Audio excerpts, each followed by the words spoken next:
So this is our wrap-up video for our extended road trip. We were away for about a month, and there were some lessons learned. You can think of it as leg 14, the journey home, epic Thunder Bay road trip 2025. It's the end of August. We're back home, and it's doing end of August things outside. So I'd say overall, before we set out on this trip, we often said, we hope we don't hate this.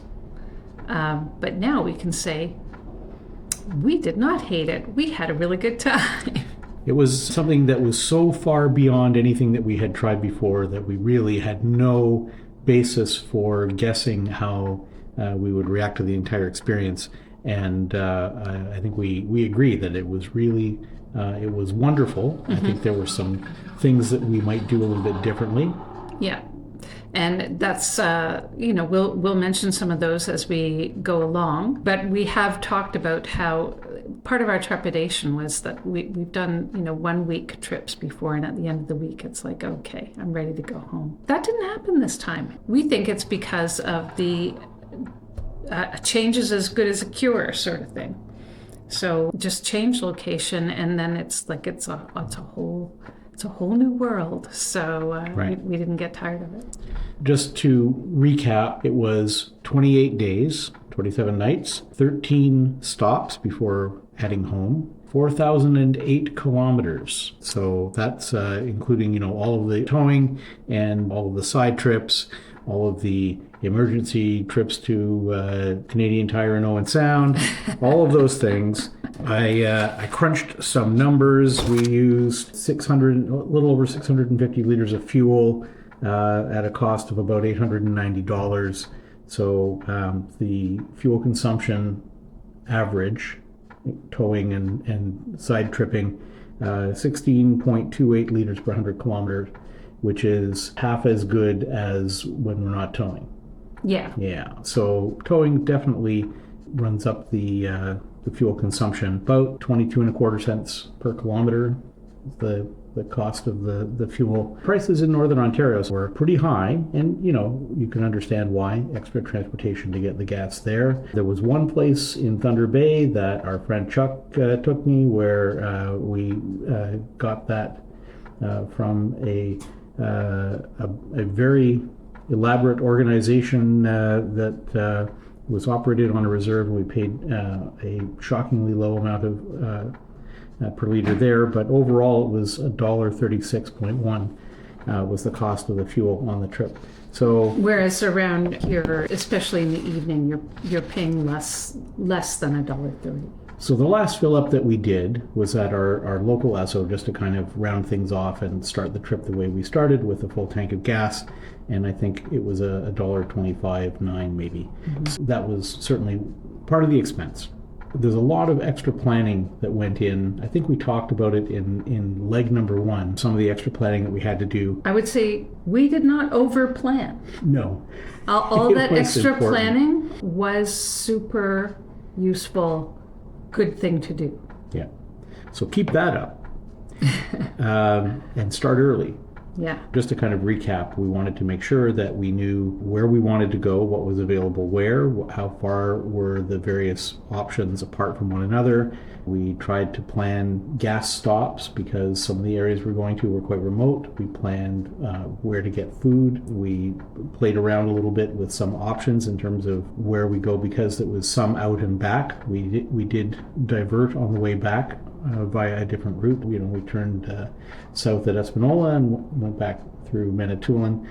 So between Thunder Bay and Espanola, we were retracing our steps. So we had options there in terms of stop at some places on the way up and other places on the way back. We stopped at one place up and back because there really weren't a lot of options in terms of breaking up the driving. But working out all of that and trying to plan for not too much driving in a day. One thing that I think we definitely had underlined for us is that the 3-4-5 rule is very important, and we should have paid, in general, we should pay more attention to it. So 3-4-5 stay a minimum of 3 nights in one place, drive 400 kilometers at a time at the most, or 5 hours of driving at the most at any one stretch. And what we did have some 3-night stops, but we had a lot of 2-night stops. And part of that, I think we agree. We don't regret doing that because it's new territory for us, and we wanted to take everything in and see what's there. Yeah, we wanted to see the parks, but it did make for a hectic schedule because you didn't.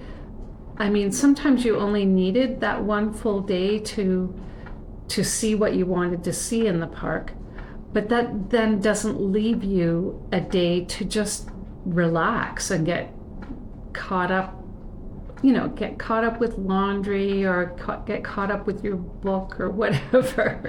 So, and I mean, there were times where the stop turned into kind of a utility stop. Right? Yeah. There were things that needed to get done, and so we focused on those rather than on some of the things that we might like to have done. There were certainly lots of parks. I'm sure when we go back through the all of the comments we've made, there were lots of parks where there are other things that we would have liked to have done. Mm-hmm. And so 3, 4, 5 rule, try to pay attention to that wherever possible.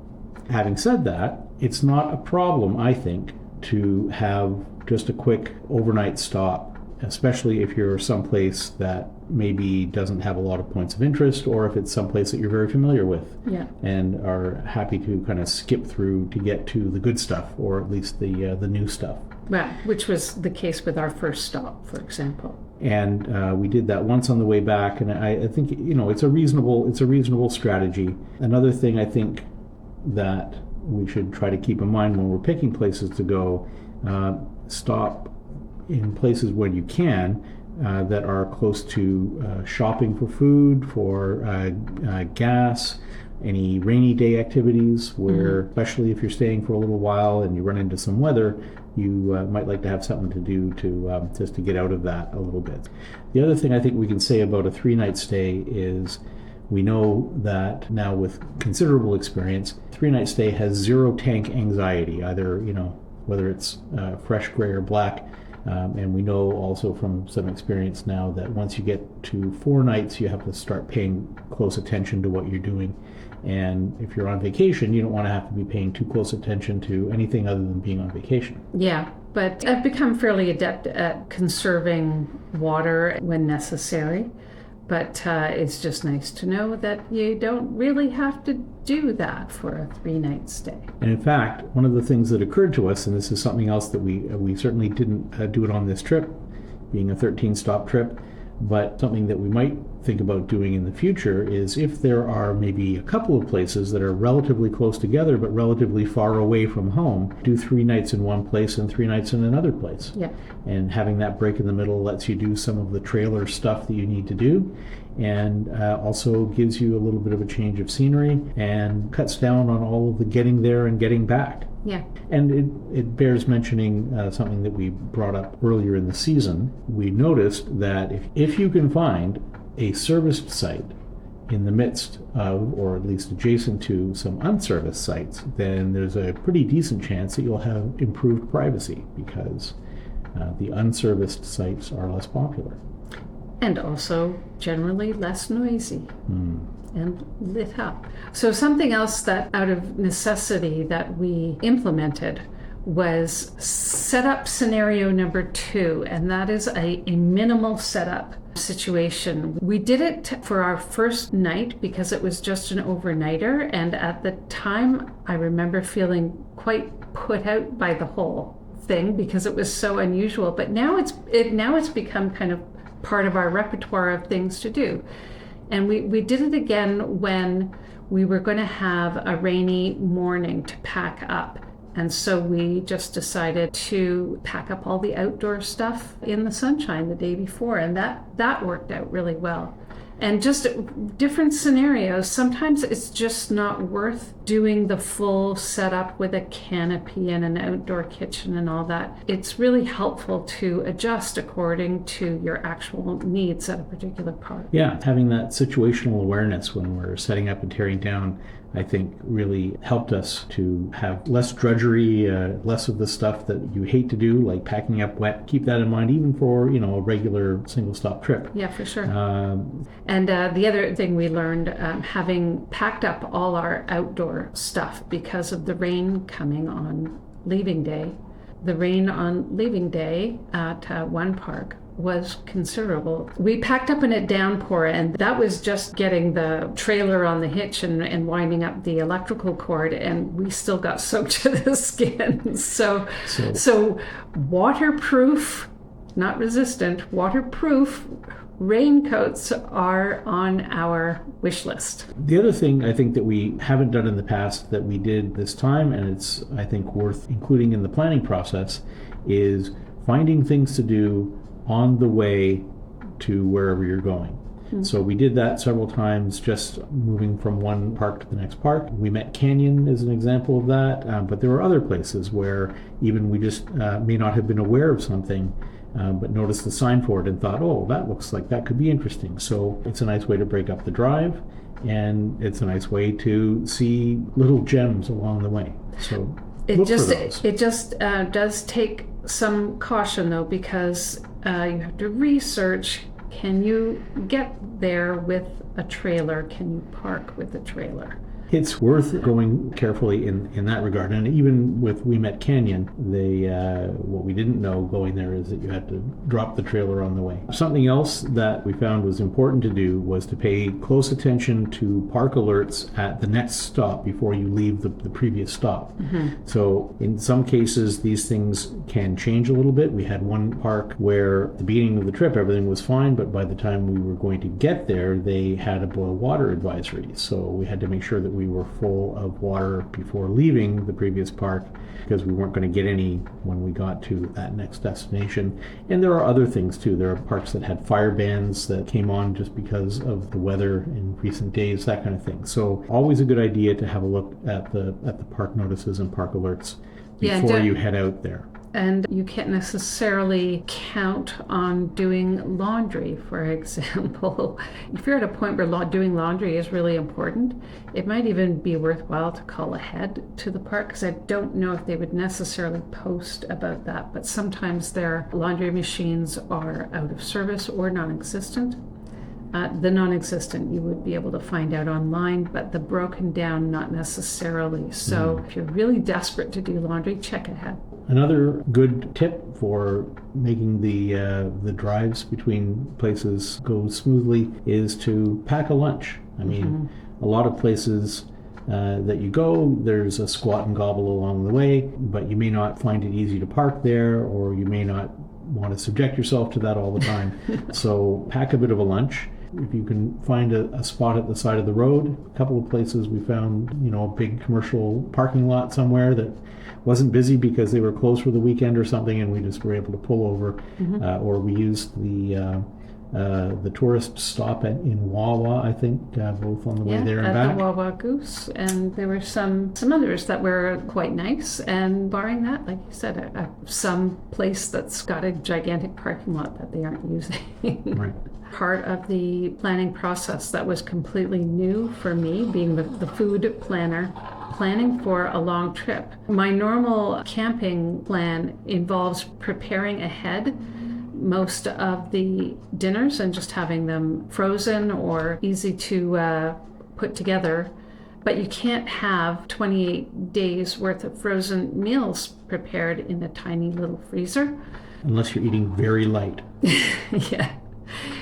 So what I ended up doing was, one, making that list as we noted before of where we could get groceries, because we were in some remote areas that some just didn't have grocery stores. So that was good to know. I packed some frozen prepared meals or semi-prepared and frozen. I had some staple items, pastas and sauces. I packed prepared stir-fry sauce, prepared curry sauce, so then you just have to kind of throw together the other ingredients. You have the shelf-stable udon noodles, came in handy for both curry and stir-fry. I had but then also some staple items, things that you do not want to have to buy at a grocery store. So I had a little bit of flour with me, a little bit of brown sugar I packed. I had a box of spices and spice mixes. So I put together an Italian one, a chili powder, cumin, cinnamon. I had a little bottle of oil in there. Instead of chicken stock, I brought bouillon cubes. I had some lentils with me. Yeah, so just having those things available, I was kind of surprised at what spices I didn't use. I didn't use the chili powder. I was expecting to use that one of the most, and I didn't use it at all. Garlic powder I used a lot, and chili peppers. I packed those instead of hot sauce. It's one less thing to go in the refrigerator. Also, more condiments than normal, just repacked into small containers, like mayonnaise, Dijon mustard. Then we also had yellow mustard and ketchup, because you don't want to be buying a great big thing of mayonnaise and etc. So, but these things are easily packed into small containers and put into the fridge, and I was amazed at how much I could fit in that fridge. We also bought, because we drink a lot of milk, bought a milk jug so that we could get the 4-liter bags of milk. Just cut the handle off the milk jug, again, to save room in the fridge. And that worked out fine. We just clipped the opening on the bag shut when we were in transit. I thought that the milk thing turned out to be a good thing, because then we weren't having to stop and buy milk all the time. And I guess we did have some empty liter containers that you could have used if that was, if we were stuck buying a 2-liter of something that would be hard to put in the fridge. Yeah, and honestly, there were sometimes we stopped at full-fledged grocery stores and we drink skim milk. We got the one and only bags of skim milk that they had, or sometimes we'd have to break down and get 1%. Apparently we're weird drinking large quantities of skim milk. So what are the other things that we had to buy at grocery stores? Fresh fruit and vegetables is the number one, of course. Bread, like your fresh items. And I did buy and pack a chock full of preservatives bread, and that lasts longer. Of course, it's not what we normally eat, but it was fine, eh? Yeah. The other thing I had on hand in the freezer, besides a few prepared things like chili, was a bag of frozen peas, a bag of frozen corn, and a few frozen chicken breasts, and all of that came in very handy. Some other things that we have been thinking about in terms of road tripping. The other thing that I will say for myself, I don't, Sandy warned me, but I figured, what the heck, we're going in August. I know that it's 5 degrees of latitude north of here, and Lake Superior is a big, deep lake. But I figured it's August, it's going to be warm. So I brought some clothes for cool evenings, and we had cool evenings, sometimes cold evenings, and often chilly days. So don't just assume that you know what the weather's going to be like. Maybe research that a little bit more. I think, to be fair, the days were a few degrees chillier than normal. But it's not abnormal north of Superior to have nights that get down into single digit. Yeah, which we dealt with a couple of times. Mm-hmm. So hooray for the furnace. The other random tip that I think is worth mentioning, it was certainly news to me that there are Ontario parks where they have a certain percentage of sites that they reserve for seasonal campers. Mm. So I was not aware that that happened anywhere. But apparently it's not uncommon in some of the northern parks. So it seems to me that one of the ways that you can avoid spending a lot of time looking deeply into a site that you think, oh, maybe that's a good site, I should really try to get that site, and then just to find out that it's actually been booked from opening day to closing day. And it occurred to me that if you look at the calendar view of the availability, it would be suspiciously red all across the whole calendar, and that might be a way to focus your time in more productive places. We obviously had that problem on leg number 12 with our battery when we were boondocking, and so having increased battery capacity is something that would give us more flexibility to pick some of the sometimes there are some great spots, they just don't happen to be serviced. and we'd have more flexibility if we could reliably boondock, 2-3 nights without having to worry too much about the battery going dead on us, or requiring a lot of direct sunlight for the solar to help the battery get topped up. So there we have it. Right. One more trip to go this season. Looking forward to it. We'll be returning to Charleston Lake.